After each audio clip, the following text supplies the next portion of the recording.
नमस्कार दोस्तों। आज मैं मास्टेक स्टॉक को एनालाइज करूंगा। मुझे लगता है आने वाले दिनों में मास्टेक स्टॉक में बहुत ही बढ़िया अपॉर्चुनिटी है। तो फिर मैं सोचा कि इसको एक्सप्लोर किया जाए, इस स्टॉक को एनालाइज किया जाए और इस पे वीडियो बनाया जाए। तो ज्यादा विलंब न करते हुए मास्टेक स्टॉक को की तरफ चलते हैं। उसके चार्ट को ओपन करता हूं मैं। तो ये है मास्टेक स्टॉक का चार्ट है, मंथली चार्ट है। जैसे कि मैं हमेशा मंथली चार्ट से एनालाइज स्टार्ट करता हूं और फिर बाद में मैं वीकली टाइम फ्रेम और डेली टाइम फ्रेम पे मैं शिफ्ट होता हूँ। तो ये मंथली चार्ट है और यहाँ पे मैं ये कैंडल स्टिक व्यू है, तो मैं इसको फिलहाल लाइन चार्ट में कन्वर्ट करता हूँ। और यहाँ पे देखिए ये लगभग यहाँ पे इस एरिया में एक ब्रेकआउट आने की संभावना है। यहाँ पे करंट मार्केट प्राइस अभी चल रहा है 2940। तो यहाँ पे मैं देख रहा हूँ, ऐसे रफली मुझे अंदाजा दिख रहा है कि करीबन 3100 के आसपास ये यहाँ पे ब्रेकआउट आएगा। तो टू फाइंड आउट पर्टिकुलरली कहाँ पे ब्रेकआउट आएगा, एग्जैक्टली पिन पॉइंट करने के लिए इसको मैं वीकली टाइम फ्रेम पे जाता हूँ। ओके, अब यहाँ पे दोस्तों मैं एक 10 सेकंड के लिए मैं चुप रहूंगा, मौन रहूंगा, कुछ नहीं कहूंगा। और ये सिर्फ आप इस पैटर्न को, ये जो प्राइस एक्शन यहाँ पे वीकली टाइम फ्रेम पे जो आपको क्या दिख रहा है, उस पे खाली आप 10 सेकंड के लिए देखिए। और 10 सेकंड में चुप रहूंगा, 10 सेकंड आप देखिए कि ये आपको क्या नजर आ रहा है। यहाँ पे आप मन ही मन में देखिए इस प्राइस एक्शन को, ये चार्ट, ये पैटर्न को देखिए और देखिए ये कौन सा पैटर्न है और आप ही डिसाइड कीजिए कि यहाँ पे कहां पे ये इसका ब्रेकआउट होगा। ओके,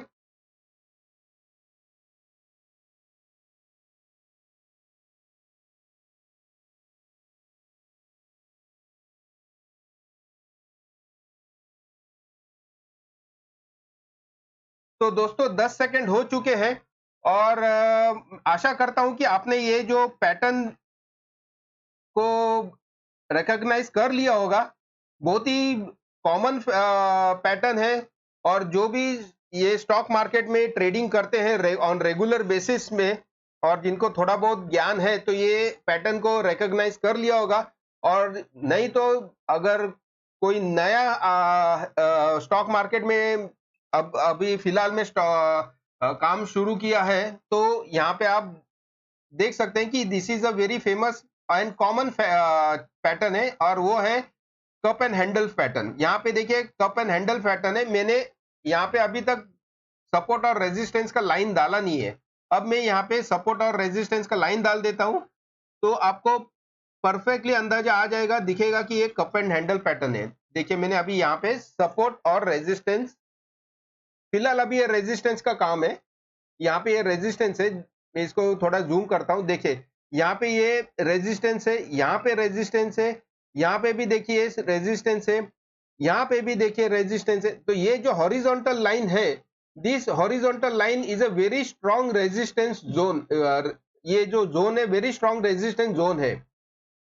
एक बार इस रेजिस्टेंस के ऊपर स्टॉक चला गया तो the stock will go into different orbit, एक अलग सा जोन पे चला जाएगा। आप देखिए 2021 से लेके अभी तक 2024 में ये इसी रेंज में ये ट्रेड हो रहा है यहाँ पे। तो एक बार ये रेजिस्टेंस के ऊपर अब ये जब स्टॉक चला जाएगा तो फिर ये अलग जोन पे चला जाएगा, अलग डायमेंशन में चला जाएगा और फिर ये ऊपर का इसका जर्नी स्टार्ट होगा। ओके, तो ये बहुत ही बढ़िया पैटर्न है। दिस इज अ कप और ये हैंडल, ये कप एंड हैंडल पैटर्न यहाँ पे बन चुका है।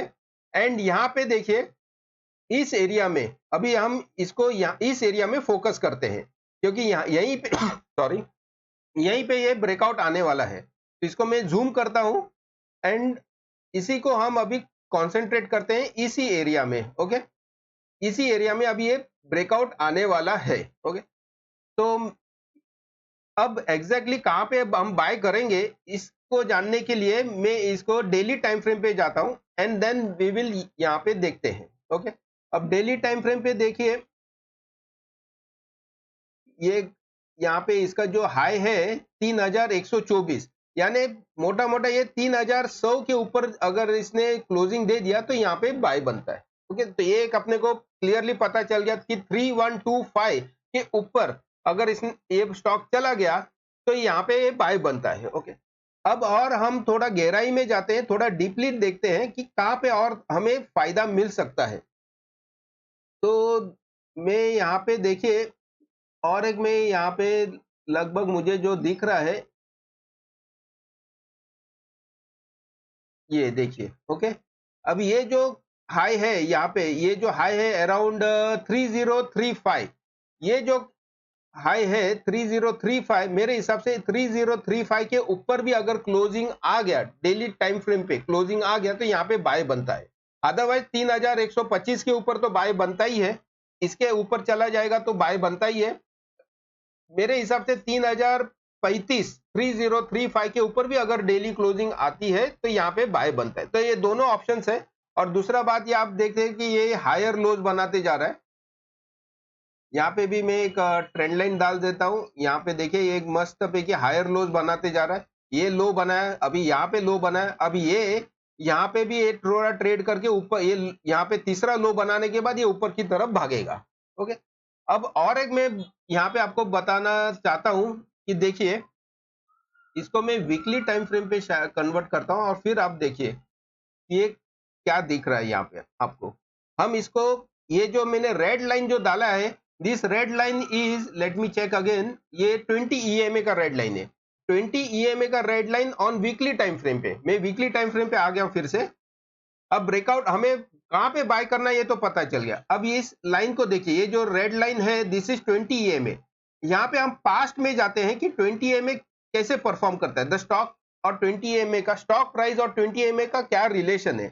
तो देखिए यहाँ पे जब भी ये ब्रेकआउट आता है, मास्टेक में जब भी ये ब्रेकआउट आता है, ब्रेकआउट आने के बाद the stock moves upwards, upward journey में ये 20 EMA का सपोर्ट लेके ऊपर जाता है। यहाँ पे भी देखिए 2020 में यहाँ पे ब्रेकआउट आने के बाद ये 20 EMA का सपोर्ट लेके ऊपर चला गया। फिर बाद में यहाँ पे भी देखिए जब यहाँ पे इसका ब्रेकआउट आया तो 2023 में इसने 20 EMA का सपोर्ट लेके ये ऊपर अपना डेस्टिनेशन किया। अब करंट सिनेरियो में भी ये ऐसे ही होने वाला है सेम। यहाँ पे देखिए अब ये ब्रेकआउट आ चुका है और इसका जो अपवर्ड जर्नी है, ये अपवर्ड जर्नी भी ये 20 EMA के सपोर्ट में ही ये ऊपर चला जाएगा। तो ये ऐसे ऐसे ऐसे करते करते ऐसे ये ऊपर चला जाएगा। ओके, अब ये हमें पता चल गया कि 3125 एंड 3035 का बाइंग अपॉर्चुनिटी है। अब इसका टारगेट निकालते हैं। तो टारगेट तो वेरी सिंपल है, बहुत ही वेरी सिंपल टारगेट है। एक तो इसका ये हैंडल का साइज है, that will be a first target, and second target will be a ये कप का साइज। दो टारगेट यहाँ पे होगा। तो चलिए इसका टारगेट निकालते हैं, वेरी क्विकली टारगेट निकालते हैं। इसको मैं डेली टाइम फ्रेम पे कन्वर्ट करता हूं तो हम एग्जैक्टली इसका टारगेट निकालते हैं, एग्जैक्टली हमें पता टारगेट आ जाएगा। तो ये देखिए ये हैंडल साइज है कप का, इसको मैं टारगेट फर्स्ट टारगेट निकालता हूँ। कहाँ पे ओके, यहाँ से देखिए ये इसका हैंडल साइज है। ओके, तो ये पूरा हम पहले इसको कवर कर लेंगे हैंडल साइज को। और कहाँ तक आता है target, first target will come at around, let's say कितना आया 4000,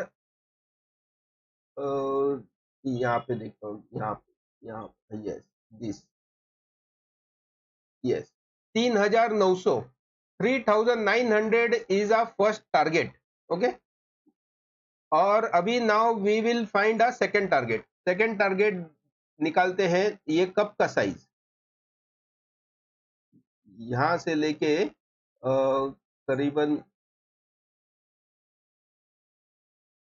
ये। ओके, अब इसका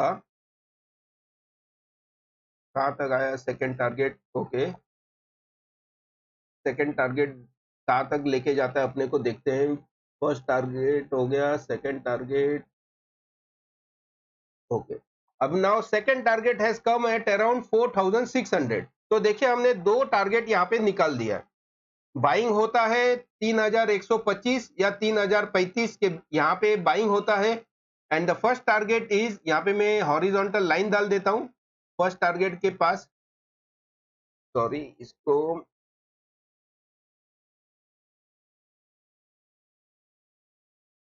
ओके देखिए, और इसको डॉटेड कर देता हूं, ये डॉटेड लाइन हो गया, और सेकंड लाइन है यहाँ पे सेकंड टारगेट का ये भी। तो first target is 3900, second target is 4600, और बाइंग है 3035 से लेके 3125। अब now quickly will find out it's profitability. Profitability कहाँ पे कितना होता है अपने को हम निकालते हैं। तो फर्स्ट टारगेट है 3900 और बाइंग है करीबन 3125। तो 775 का अपने को फर्स्ट टारगेट में पॉइंट्स मिलता है, और उसका प्रॉफिटेबिलिटी आता है 3125, यानी 24%। 25% अपने को फर्स्ट टारगेट में मिलता है। सेकंड टारगेट में कितना आता है देख, लेट्स सी, 4600 माइनस 3125, 1475 पॉइंट्स अपने को मिलेगा, divided by 3125, that will give 47%।